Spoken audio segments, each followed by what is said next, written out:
Well guys, welcome back to the channel. Today we're going to chat about my DJI Osmo Pocket 3. It's been a week since I got it, so let's talk about it. So just start the video there. I shot the intro on the Action 3. Still love this camera. It has its use cases, but the past week I've just been really pumping out content with the Osmo Pocket 3. The Action 3 was great for getting my golf videos in, taking a look at my swing, how that went, and also getting some like fun videos with Robin. A couple things about the Action 3, like you'll probably see some like B-roll videos of like things I've done with it since I had it over the last week, is I found myself using it more often. Yes, this is great. I can shoot for both vertical and horizontal ways if I have it on the tripod itself. So making shorts or Instagram reels, super easy to do that with this. Not to say that it's tough to do it with the Pocket 3. It's an easy, just like click of a button, flip the screen to like its vertical mode essentially, and just recording from there. But I do find that the past week of me owning this, I have been using it more just to capture just everyday things. Even if I'm not posting them, it's just fun videos to have and look back on and reflect on and just kind of like see it. So don't take this as like a, you need this if you're a content creator. You don't need this as a content creator. Realistically, if you have an iPhone, that'll work if you want to create content and post it online. The Pocket 3 is just a luxury that I'm able to kind of buy and use. Although I didn't get the one I wanted, I did want the Pocket 3 with the creator kit, so I have the mic, because that's just what it is. But in my last video, as you know, I am waiting on the Mic Mini 2 to come in stock. When that does, I am on a call list and they'll give me a call and I'll go pick it up. Now, with the DJI Pocket 3, a bunch of positives that I have for it is picture quality. We're shooting on 4K 60, it looks great. I don't even do any color editing on my videos because I don't know how, because I'm not a video editor. I just use CapCut, so I don't really do any color editing, but the color looks great. The skin tone looked really good. There's probably some blur here because I'm shooting 4K 60 and not 4K 120. I did find that I would pull this out and my friends would be like, whoa, what is that? That's so cool. And then they would get included in the videos as well too. And they'd be more open to recording or being recorded just to see this product kind of like live and in action. When I used to pull out my Action 3, people were like, oh, is that a GoPro? Oh, okay, cool, yeah. Like, we're not shooting anything action-wise, but this has great footage. You can get clear footage, pretty good audio from the mic itself if you're in a quiet room like this. And it was great for its purpose.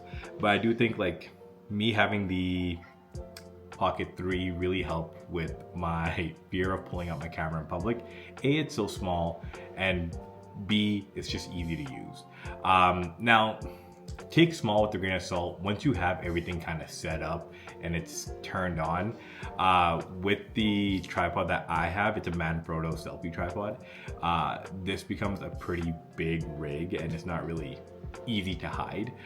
Compared to this, if I pull this out with the tripod, I'm still either vertical or landscape mode. I'm still getting pretty quick, discrete videos because your boy is shy in filming in public, so I don't like it. But I've been getting really used to filming in public with this, only because people ask me about it and they ask questions, they want to see it. So it makes it a lot easier. It's not just some random creepy dude. Not to say I'm creepy, but like, you know what I mean? Like a random creepy dude filming his dog walking. This is just a guy playing around with the camera that he just got. Now, a couple of drawbacks to the Pocket 3. This is gonna be a super short, easy video just because I've only had it for a week. So maybe like after a couple months of ownership, I'll know some more tricks and tips about it. But a couple things that I don't like about it is A, how fragile this can be when I'm looking at it from like the outside looking in. Because it's a gimbal system, the gimbal is super fragile and this carrying case doesn't really protect it too well. So I'm very purposeful for where I place this when I am putting it in my bag or putting it in my pocket, and I'm making sure that that camera lens is covered up correct because this only protects it so much. Another con about this one, and this is kind of like a little nitpicky, sometimes when I am using it, I find that it doesn't load up as quick as me clicking this button here and I'm recording a video straight away from my camera on my Action 3. With that being said, it's not like that's a bad thing. I have to wait for like 2 seconds for it to kind of kick on. But sometimes I'm just like, no, I really want to get that. And I flick it open and it doesn't really work that well. That's the only negative I've seen so far, to be honest with you. Besides that, like the DJI Mimo app makes my creating like Instagram like reels and Instagram stories super easy, because they have like an AI editor where they'll just essentially chop up your images for you, chop up your videos for you, spit something out, and super easy to use. I think the only other thing that I would say that's a challenge with this camera in particular is just making sure that I always have it charged. I thought originally 188 minutes of battery life would be like more than enough, but I find myself using this camera so often that I need to charge it pretty much daily at this point. But a couple of the positives to the camera, I think the biggest thing, this is all one cut, by the way. I'm just going off the top of my rip here. I have some notes on my iPad that I'm just gonna read off, but pretty much off the cuff. A couple of positives. A, I love using it. I feel like I am a professional photographer, even though I'm not. Somebody that doesn't do color correcting does a very good job in making sure that the video looks clear and the colors look pretty like seamless. The audio, just with the standard sound system or mic system it has, is really good. Again, please don't blame me. Like, I'm not a tech guy. I just like buying technology and using it. And I really enjoy the ability that I can have multi-purposes for it. Like, this has become my go-to webcam for work. And the reason being, it has active face tracking. And to turn it on, you just kind of click the screen there. Like, you can't see what I'm doing, but you click the 2-inch screen here, and then it'll find your face. And once it finds your face, it will active track you wherever you go. And now this is great because when I'm in Teams meetings or when I'm on Zoom and I have a client call, or I'm just meeting with a manager or with my team, it's super easy for me just to like walk around and get a video going and just really like banter back and forth realistically with the clients. Not only that, super easy to set up with your Zoom. All you gotta do is plug it in via USB-C, it charges it, it records, or I guess it plays back your audio and video straight from the mic itself, and it's pretty much like a go-to webcam for me now. A couple of use cases for this camera that I think will be super useful is for those people that are like new to videography and don't really understand it, and they don't want to spend like thousands and thousands of dollars on like a video camera or even just a camera in general. Because if you look at like some of the new cameras, like the Fujifilm, what, the MX5 is what the newest one released with. I think the body alone is going for $1,000. And then if you look at even like, you look at cameras that are around this price range. Now you're talking about the Canon I think it's the R100 is what it's called. Great camera, you're still spending like $600-700 on it. And you don't get the ability to have a screen that you can see because it's a big screen on the back.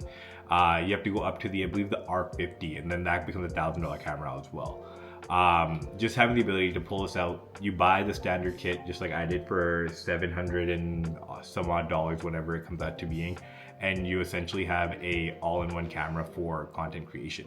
Because let's be real here, I'm not filming anything professionally. This camera can film in 4K, but I just want to make fun videos with my dog, me golfing, my life, and just use the camera for what it is.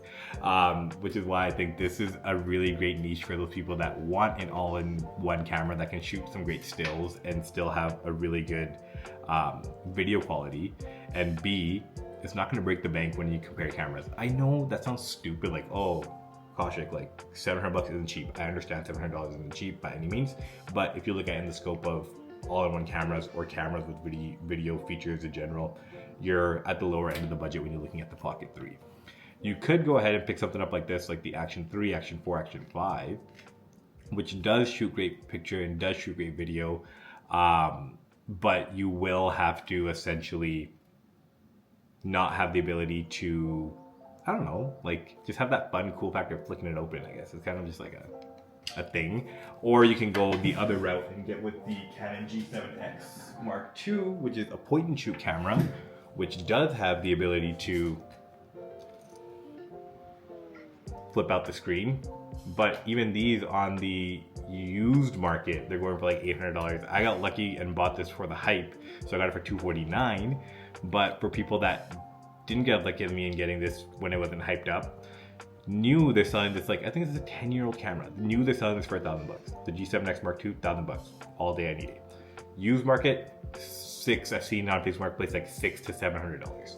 So that's how I justify the price of this one. Because if I'm looking at it in the scope of I need something that I'm gonna pick up and I want to use all the time, I'm not gonna pick up and use this because this looks super bulky, looks super obnoxious in my opinion, in the sense of like I'm shy, so it looks like super like big and like in your face. This one, great, it's compact, it's small, it's awesome, but I hate the D-wrap quality when you aren't in the ultra wide or wide angles. So this is more of like if I'm gonna go golfing, if I'm out running around with my dog, if I'm just kind of like doing some like things that require movement, this is gonna be my go-to camera. But besides that, I think the Pocket 3 is really good because it gives me the ability to not only film where I want to film, but make it easy enough that like anybody can pick it up. Would I recommend the Pocket 3 to you? I definitely would. It's only been a week of me owning it and I love it. And I think I'm gonna continue to use this camera until it dies out. Now, with that being said, a couple of cons is making sure we gotta take care of it a lot more carefully. Like I've dropped this G7X a couple of times and there are some like scuff marks on the bottom and there's some like dings and donks kind of throughout of the camera itself, and there's like a random ring here. I don't know what that is. It's just like a smudge of some sort, and there's like some like scratches and nicks along the bezel here. And then my Action 3 I drop all the time. When it's in this little safety right here, this thing just falls out of my golf bag all the time. And I had never had any problems with it. But with this one, I gotta be a bit more purposeful in carrying it. But other than that, like this is great. Like the face tracking, image quality, audio quality, and just overall camera itself, I really love it. That's a one take video of the Action 3. Please like, share, subscribe, comment. Let me know, or not Action 3, Pocket 3. Please like, share, comment, subscribe if you liked the video. I'll be posting more Robin content now, just because I like to use the camera, so that forced me to get some more cute videos of what my dog's doing. Currently, she's just sleeping, so nothing really cute happening. Like, let me show you. So, that's Robin. Oh, she's sleeping. Nothing really too interesting happening. Oh, she's awake. Good morning. Oh, still learning. Good morning, sleepyhead. Yeah, so that's Robin. But that's the video.